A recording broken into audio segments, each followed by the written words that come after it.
Olá, pessoal, tudo bem? Então, continuando nossa série de aulas, hoje nós vamos falar de um assunto muito importante, que é sobre a dor neuropática. Nós vamos abordar aqui alguns aspectos gerais da avaliação desses pacientes, os pacientes com quadro de dor neuropática. Os principais quadros de dor que apresentam dores neuropáticas na clínica odontológica seriam, então, a nevralgia trigeminal, que é uma das mais comuns, né? E a nevralgia pós-herpética. E nós temos também dores neuropáticas relacionadas com condições sistêmicas. Você pode ter neuropatias associadas a diabetes, por exemplo, neuropatias associadas a herpes zoster, né? Seria nevralgia pós-herpética também, que seria uma condição muito comum na clínica odontológica. Então, nós vamos abordar aqui os aspectos mais importantes da dor neuropática, certo? Beleza. Então, o tema nosso hoje, dor neuropática na clínica odontológica. Aqui, mais uma vez, né, a gente começa a nossa exposição com o conceito de dor. Então, repetindo aqui, esse é o conceito da Associação Brasileira para o Estudo da Dor, que conceitua a dor como uma experiência sensorial, né, sensorial e emocional desagradável. Então, observem que a dor, ela apresenta componente sensorial, que depende muito da integridade do sistema nervoso central e periférico, ou seja, quem tem integridade nesse sistema vai sentir dor ao estímulo, né? E o componente emocional, que é mais a reação emocional à dor, e aí você tem a presença de vários fatores envolvidos, fatores sociais, psicológicos, traumas, experiências prévias e etc. Então, todas as vezes que eu vou abordar dor, eu preciso lembrar que a dor é uma experiência sensorial e emocional. Sendo desagradável, né? O profissional, quando é procurado por um paciente com dor, ele precisa buscar recursos para ajudar o paciente na resolução do seu quadro. Bom, a dor neuropática é uma dor crônica, tá certo? A dor crônica, alguns autores definem como uma dor que dura mais de 6 meses, alguns autores como uma dor que dura mais de 3 meses, e outros definem a dor crônica como aquela que dura mais do que o tempo esperado. Então, por exemplo, se eu tenho um paciente com uma dor pós-operatória, uma cirurgia bucal que dura 10 dias, ela já pode ser considerada dor crônica, porque ela envolve aspectos de dor crônica. Então, quando eu tenho um atraso na resolução, ou seja, quando eu tenho um quadro que não se define, eu não consigo uma definição, eu não consigo uma analgesia, ou o quadro não se define num tempo habitual, nós consideramos, então, como dor crônica, certo? Então, eu posso ter uma dor aí de 10, 15 dias, num quadro que normalmente duraria 3 dias. Aí eu já considero, então, dor crônica. Por que a abordagem da dor crônica é importante? Primeiro que ela afeta muita gente, né? Muitas pessoas são vítimas de dores crônicas. E tem dores crônicas após acidente vascular periférico, após traumas, após acidentes, após condições sistêmicas ou concomitante com condições sistêmicas como diabetes, zoster e por aí adiante. Então, é uma condição que afeta muita gente. É considerado um problema de saúde pública, certo? A dor crônica. A dor crônica, ela apresenta um forte impacto na qualidade de vida das pessoas, né? A pessoa que tem dor crônica, ela vai faltar ao serviço, né? Ela não vai ter condição de ter uma vida social, familiar habitual, além de ter um estresse físico, né? Alterações de pressão arterial, alterações orgânicas, hormonais e emocional, irritabilidade, raiva, estresse, ansiedade, depressão. Então, observem que o universo da dor crônica é muito importante, né? E aqui a questão da depressão, principalmente em idosos. A dor crônica, ela gera ansiedade, que acaba gerando depressão. E o aspecto da depressão da dor crônica é muito marcante nos pacientes geriátricos, tá certo? O controle atual da dor, olha só, está escrito aqui. O controle atual da dor é direito do paciente. E a inobservância disso é negligência do prescritor. Isso está em, em artigos científicos, né, principalmente em artigos americanos. Isso aí já acontece muito nos Estados Unidos, ou seja, o paciente que tem um quadro de dor, né, e não consegue a resolução desse quadro por imperícia, né, do médico ou imperícia do dentista, pode ser considerado como negligência, né? Então, observem que aí tem a questão da exposição legal, né, do profissional de saúde, né, que não consegue resolver os quadros de dores do seu paciente. É claro que muitas vezes eu não vou conseguir resolver, mas eu preciso me envolver com isso. Eu falo envolver no intuito de saber avaliar, né, saber identificar e fazer o encaminhamento correto para o profissional especialista na área. O que eu não posso fazer é praticar essa inobservância, né, que foi citada aí. O que seria essa inobservância? Primeiro, é, não valorizar a queixa. Primeiro, o paciente fala que tem dor e eu não acredito. Segundo, seria eu não saber estadiar essa dor, né? Eu não saber identificar, dar um diagnóstico dessa dor, identificar a natureza dessa dor, ou seja, fazer um estadiamento, que dor é essa, né?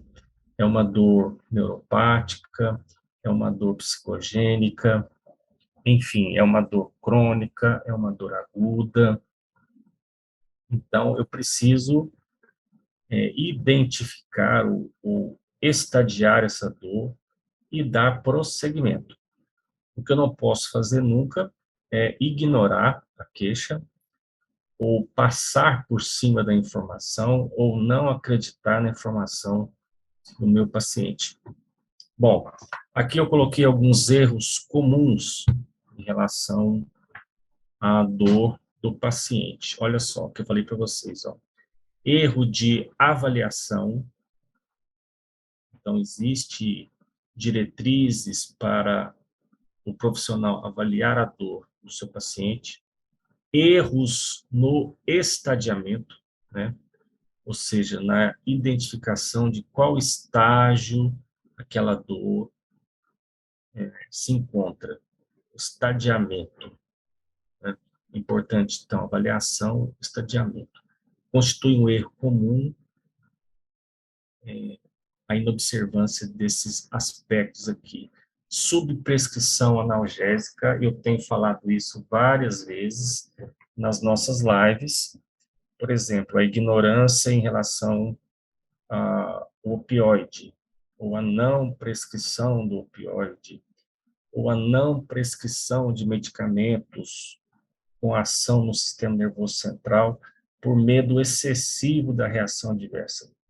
né? Isso é muito marcante quando a gente fala de opioide. E a gente sabe que o opioide é um medicamento muito importante para o controle da dor, principalmente da dor aguda, né? Então, existem diretrizes que orientam a indicação dos opioides. Muitos colegas não prescrevem opioide por opiofobia, que seria essa opiofobia, medo excessivo da reação adversa, medo excessivo da depressão respiratória. Depressão respiratória com opioide não vai acontecer na clínica odontológica. Por quê? Porque nós vamos fazer o controle usando via oral, né? E, em algumas vezes, a via intramuscular. Então, isso aí diminui muito a possibilidade de reações adversas importantes em relação aos opioides. Atraso no encaminhamento para o especialista, né? Ficar enrolando o paciente. Então, eu faço a avaliação, eu tento fazer o estadiamento, ou pelo menos eu determino que esse paciente tem uma dor aguda, fora do meu alcance de resolução, ou dor crônica. Não é minha área de atuação. Vou, então, encaminhar para o especialista em dor, certo?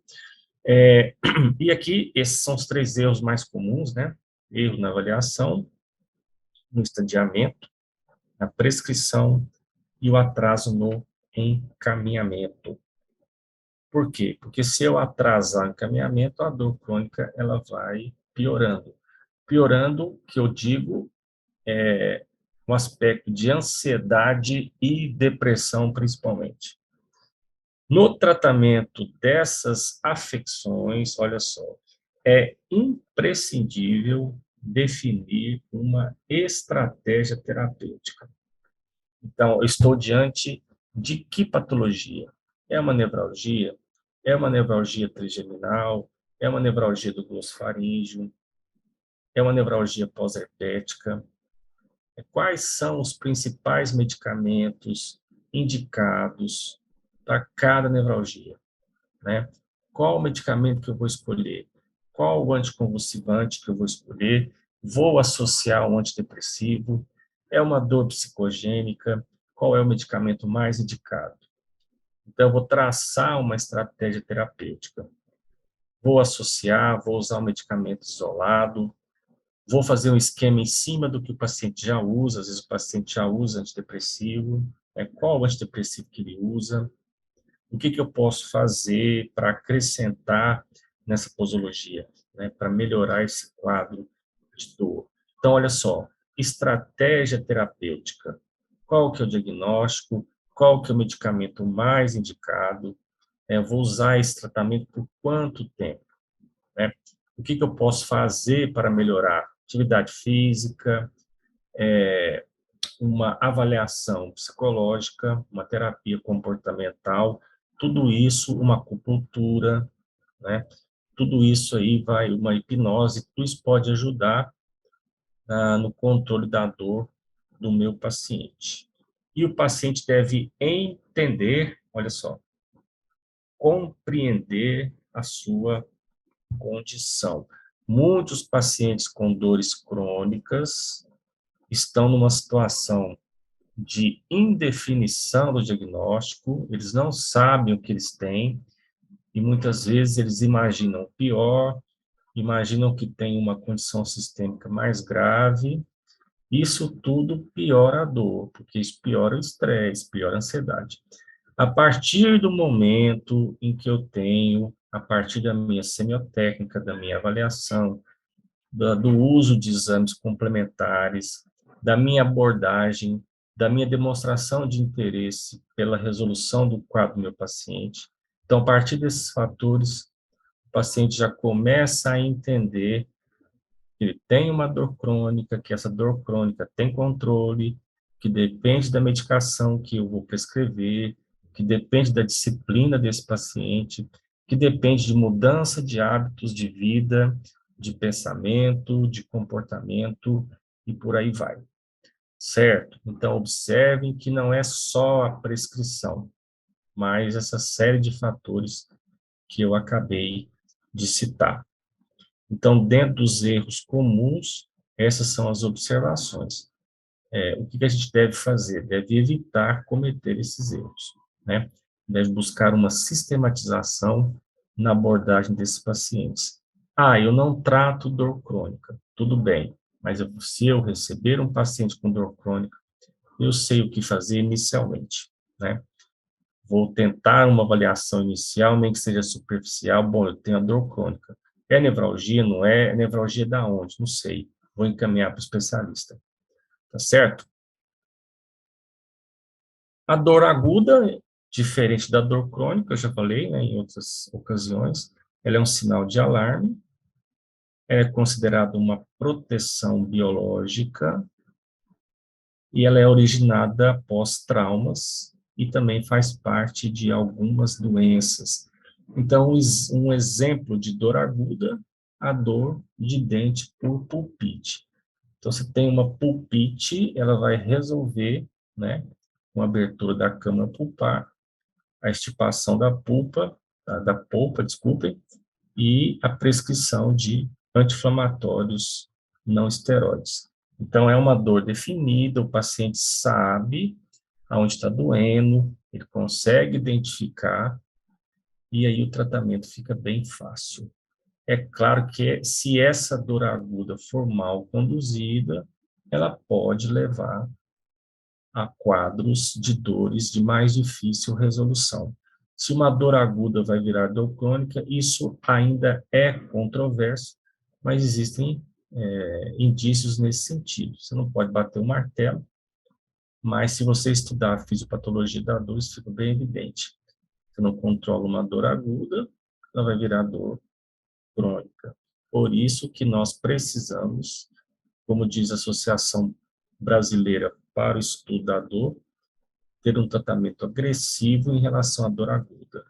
Esse tratamento agressivo quer dizer lançar mão da analgesia multimodal ou multiponto, que é a associação de medicamentos que vão melhorar a eficácia do meu tratamento analgésico e como eu associo e vou agir em diferentes pontos da fisiopatologia da dor, eu posso reduzir a dose de todos os medicamentos que eu associei.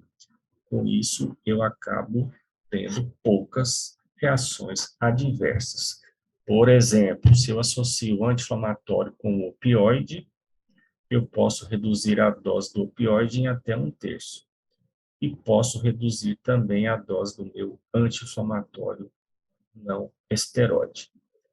Em relação à dor aguda, o que eu tenho a dizer é o seguinte: precisa de uma abordagem agressiva. Então, não permitir que esse quadro perdure. Chegou na sua mão um quadro de dor aguda, procure a resolução imediata. E a dor crônica, olha só, comparando com a dor aguda, ela é dispensável, agressiva. Isso que a literatura traz para nós. E aqui aquele conceito de dor que eu falei para vocês. Dor crônica quando persiste por um tempo considerado anormal para aquela condição, né? E olha só, quadros de exacerbação quando tem ansiedade e estresse. É muito comum na clínica de dor crônica o paciente referir, né, dizer que a sua dor piora quando ele passa por estresse ou ansiedade. Quem trabalha com dor crônica deve atestar isso. O paciente muitas vezes fala assim, oh, quando eu estresso, quando eu fico ansioso, a minha dor piora.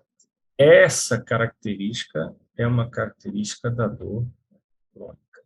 E quando a dor é crônica em relação à sua origem, eu tenho a origem nociceptiva, que é quando tem uma lesão tecidual, e neuropática, que é o assunto hoje, né? O que é a dor neuropática? É quando eu tenho um distúrbio do nervo, uma alteração do nervo, uma lesão desse nervo. Então, essa lesão no nervo, esse distúrbio neural, acaba produzindo, né, estímulos ectópicos ou produzindo estímulos que a princípio eram inofensivos e acabam gerando dores, né? Isso aí tem muito a ver com a sensibilização central, ou seja, como se o organismo entendesse que aquele quadro periférico ainda está presente. Você não tem um estímulo periférico, mas uma sustentação central, disparos nervosos a partir do nada, né? Então, não precisa de estímulos aparentes ou pequenos estímulos capazes de produzir dores intensas. É o paciente com nevralgia trigeminal que você produz um pequeno estímulo na pele, né? Você passa, por exemplo, algum objeto na pele, na região do nervo infraorbitário, e ele tem aquele choque, né? Ou seja, um estímulo inofensivo que gera dor. Por que está gerando essa dor? Porque aquele nervo, aquela região, está neuropático, né? Tem alteração neuropática, um distúrbio nervoso. E esse distúrbio nervoso também pode ser de ordem sistêmica, como eu falei anteriormente. Você pode ter alterações nervosas por decorrência da diabetes, da artrite reumatoide e do herpes zoster. Aqui, mostrando, ó, a dor neuropática é aquela originada de dano nervoso, como eu falei para vocês. Ó. E ela tem a característica de hiperalgesia e alodinia. Essas queixas aqui são as mais comuns. Então, olha só. Pequenos estímulos são capazes de sensibilizar nossos receptores. Essa sensibilização leva à liberação de neurotransmissores álgicos ao nível do sistema nervoso central. Né? Então, você tem aqui, ó, pequenos estímulos produzindo dor. Despolarização reduzida é capaz de produzir excitabilidade no nosso receptor. Esse estímulo aqui, em condições normais, não geraria a estimulação desse nosso receptor. É igual passar a mão aqui, ó. Você não sente dor. Mas se houver neuropatia e você fizer isso aqui, você acaba sensibilizando nossos receptores, né?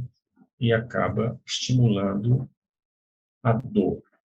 Isso é considerado hiperalgesia, ou seja, uma hipersensibilidade desses nossos receptores. E a alodinia seria a estimulação por estímulos inofensivos. Então, você tem hiperalgesia e alodinia, que é geralmente esse quadro aqui que eu mostrei para vocês. Ó. E aí o paciente vai relatar dor espontânea, né? Então, ele fala que dói espontaneamente, sem estímulo nenhum, fica dando choque na região, né? Olha lá, ó. Queimação, formigamento ou choque. Essa dor, ela vem, dura um pouco, vai embora e vem de novo. Como ela vem várias vezes ao dia, o paciente tem a sensação que dói o dia inteiro. Não é uma dor muito forte na maioria das vezes. Na maioria das vezes, pode ser dores de baixa intensidade, mas que duram por muito tempo, certo? Isso é um quadro que tira a qualidade de vida do paciente. E a dor referida, quer dizer, ele refere a dor em outras regiões. Ah, dói aqui no couro cabeludo, dói aqui na frente da orelha, dói aqui na região da mandíbula, do pescoço, certo? Ele faz essa referência em relação à dor. Dor referida. Então, dor espontânea e referida. Ele não sabe identificar esse dente. Não tem esse tipo de identificação, tá certo? Exemplos: neuralgia trigeminal, que é um quadro dramático, né? Quem já atendeu pacientes com isso aí sabe o que eu estou falando. Neuralgia pós-herpética. E um outro exemplo aqui seria uma lesão do alveolar inferior durante a extração do terceiro molar, gerando quadros de dores crônicas, certo? Esses são alguns exemplos aí de dores neuropáticas. Aqui, ó, hiperalgesia, resposta dolorosa, exagerada e prolongada ao toque. Então, eu chego no paciente, produzo um toque aqui nessa região e ele tem uma dor exagerada e prolongada. Alodinia, resposta a estímulo inocente. Então, uma das avaliações que a gente faz no paciente com suspeita de dor neuropática é testar essa hiperalgesia e testar essa alodinia. A dor neuropática, ela é controlada com antidepressivos e anticonvulsivantes. Os antidepressivos em doses mais baixas do que aquelas doses para depressão. Muitas vezes, a associação entre antidepressivos e anticonvulsivantes para os quadros, alguns quadros específicos, né, de dores neuropáticas. Lembrando que, na vigência de anticonvulsivantes, principalmente carbamazepina, eu devo fazer exames de hemograma periódicos, assim como exames da função hepática. Tem pacientes que não vão suportar o tratamento com anticonvulsivantes devido a alterações hepáticas, devido a alterações hematológicas, na série branca principalmente. Então, a gente faz hemogramas a cada 2 semanas, nos 2 primeiros meses. E a resposta é muito boa da nefralgia trigeminal à carbamazepina. Você começa com doses baixas, né? E vai subindo a dose gradativamente, semanalmente, até obter aquele bom efeito. Ok? Então, isso serve para todas as neuropatias. Quando você vai iniciar tratamentos com antidepressivos e anticonvulsivantes, você inicia com doses mais baixas e vai aumentando a dose gradativamente, segundo a resposta do paciente. E aqui, o questionário que eu prometi para vocês na aula passada, que é um questionário de avaliação da dor neuropática. Então, olha só. São algumas perguntas e alguns exames que nós fazemos com o paciente e damos nota e depois fazemos a somatória. Então, olha só. Você está na frente do paciente, o paciente com quadro suspeito de dor neuropática. Qual que é a primeira pergunta que eu vou fazer? Olha só. A sua dor se parece com uma sensação estranha e desagradável na pele? Por exemplo, agulhada, choque elétrico, formigamento? Se ele responder sim, você marca, então, 5 pontos. Se ele responder não, é 0. A sua dor faz com que a cor da pele dolorida mude de cor? Por exemplo, se dói aqui, fica manchado, avermelhado, rosado. Se ele falar que não tem alteração de cor, 0. Se a pele tem alteração de cor no momento da dor, 5.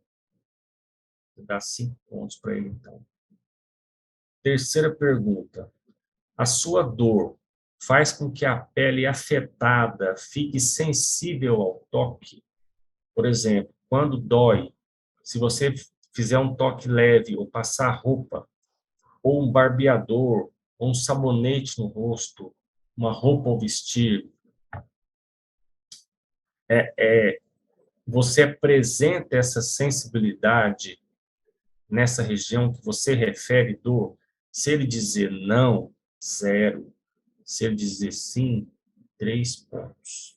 Aí você vai anotando. Depois, a sua dor inicia de repente ou é em crises, sem nenhuma razão aparente. Quando você está parado, sem fazer nenhum movimento, ou seja, é uma dor espontânea, choque elétrico, dor em pontada ou dor explosiva, se ele falar não, 0. Se ele responder sim, 2. Aí você anota a resposta e vamos passar para a próxima página. A sua dor faz com que a temperatura da pele na área dolorida mude. Calor e queimação fica quente. Não, 0. Sim, 1. Essas são as perguntas. Aí você anota lá. Vamos para o exame. Esse aqui é o exame. Vou testar a alodinia. Resposta ao toque leve com algodão. Então, você pega um cotonete, certo? E passa na área. Vamos supor que a área é infraorbital. Pega um cotonete, passa lá, né? Na área que dói e depois na área que não dói. Teve alteração? Olha lá, ó. Resposta ao toque leve com algodão. Passei na área que não está doendo. Passei na área dolorida. Teve resposta?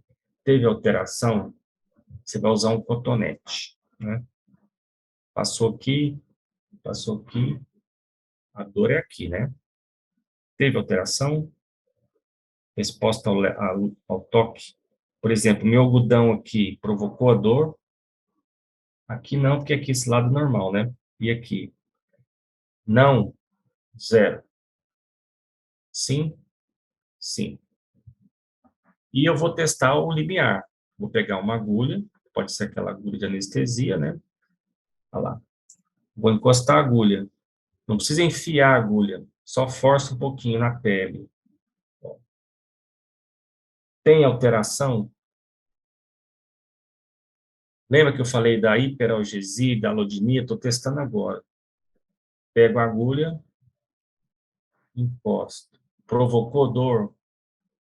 De cá. Compara os dois lados. Você pega um lado que não tem dor e um lado doloroso e faz o teste. Provocou dor ao estímulo inocente, ao estímulo que geralmente não provocaria dor?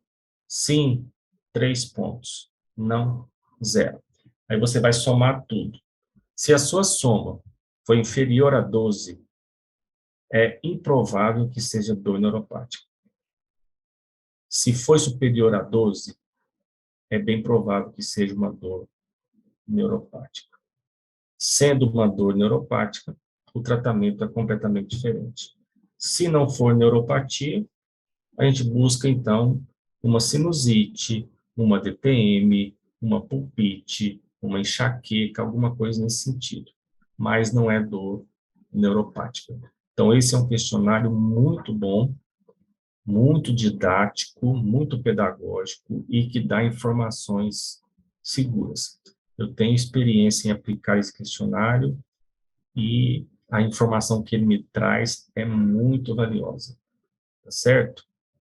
Lembrando, gente, uma coisa importante, você pode aplicar esse questionário sempre que houver suspeita de dor neuropática, certo? Sempre que você suspeitar que tem dor neuropática, você pode, então, aplicar esse questionário. Tá certo? Então, as dúvidas que surgirem, porventura, que vocês quiserem perguntar, eu vou pedir ao pessoal que coloque uma caixinha de perguntas e nós podemos responder essas perguntas no decorrer da semana, tá certo? Eu espero que eu tenha ajudado vocês aí, que tenha sido útil as minhas informações. Agradeço a todos, fique com Deus e até a próxima.